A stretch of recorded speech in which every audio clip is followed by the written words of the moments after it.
ఆదేశాల మేరకు జరిపారు. అలాగే జగన్ ఉన్నప్పుడు జరిపిన ఎన్నికల్లో 100% జడ్పీలు జిల్లా పరిషత్ 100% కార్పొరేషన్లు గెలిచాడు. మున్సిపాలిటీల్లో వచ్చేటప్పటికి 7 మినహా మొత్తం గెలిచాడు.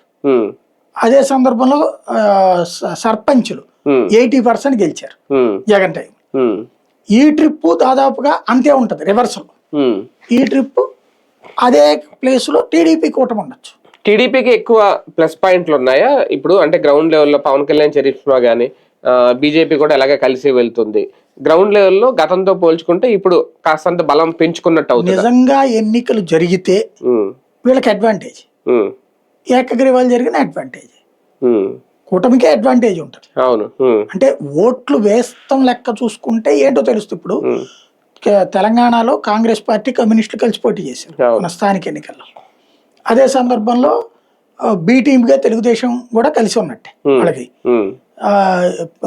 అంత జరిగినా కూడా మొన్న గెలవడం 80% గెలిచినట్టు టోటల్ మున్సిపాలిటీలు ఇట్లాంటి లెక్క ఉంటుంది. కానీ గ్రౌండ్ లెవెల్లో చూస్తే నువ్వా నేనన్న పోటీ ఇవ్వగలిగింది. కేసీఆర్ ఉన్నప్పుడు వచ్చిన కాంగ్రెస్కి వచ్చిన సీట్లు 10%, కేసీఆర్ అధికారంలో 2 times కూడా. కానీ మొన్నటిసారి వచ్చేటప్పటికి వీళ్ళకి 30% గెలిచారు కౌన్సిలర్లు కానీ ఇట్లాంటి. అంటే